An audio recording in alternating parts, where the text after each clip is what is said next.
So Rob came in here about June-ish, June 15th, 16th, somewhere in there. June. About 1 hour from another appointment, another doctor's appointment. Had no idea what he was walking into. You take it from there. That's pretty much it. I had no idea what I was walking into. I should say we. My wife was with me. Of course, she supported me in every aspect of it. But it turned out that David and I had known each other for quite some time. However, I had not known that he'd gotten into the capacity that he has here now with the Wellness Center at Living Waters.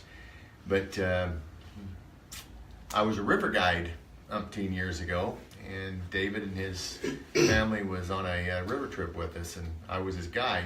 Well, let's back up here. This is a good story because I didn't tell you guys I had just healed my cancer. This was 2003, and I had just healed up my cancer like a few days prior to us set for this trip that we went on down the Salmon River with you. So I wasn't going to be able to go on if I didn't have everything healed up, but yeah, so that's when we met. Yeah, that's right.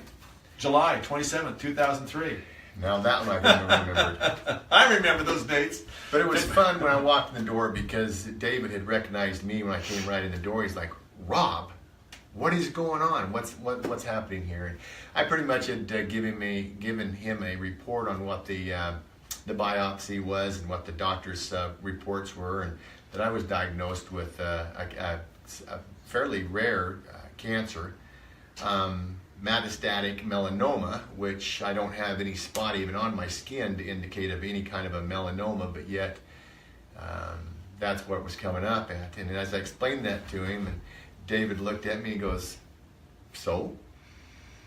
I'm like, "So? I just came from the doctors. I'm still a little bit shocked here that they're telling me what could be expected here over the next several months." But David's attitude really did give me a lot of hope. It was like, "So, your body's sick. Let's fix it."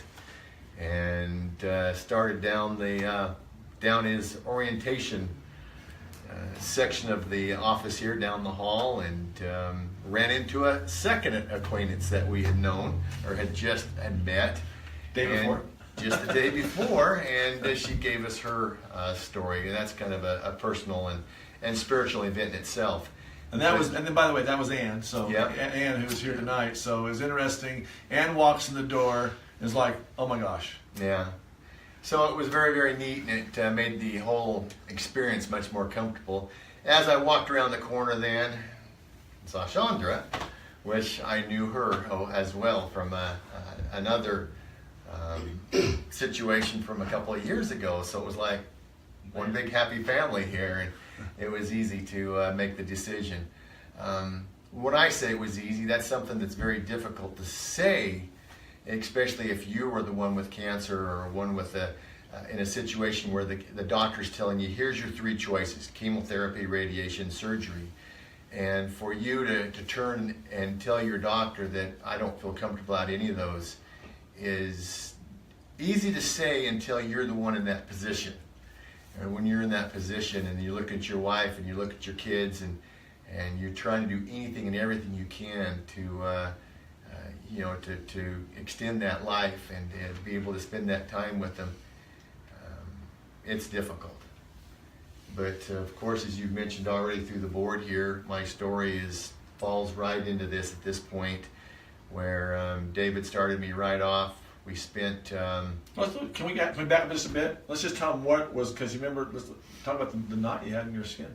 Yeah, the knot has completely subsided considerably. As far as it used to stick out like I'd be sucking on a jawbreaker. Yeah, a jawbreaker or a walnut. Yeah. Yeah. Now, of course, if I smile or move my mouth just right, there's still a little bit of penetration. But the interesting part about that is, again, one of those episodes that we watched here at your facility was The Truth About Cancer. Yeah.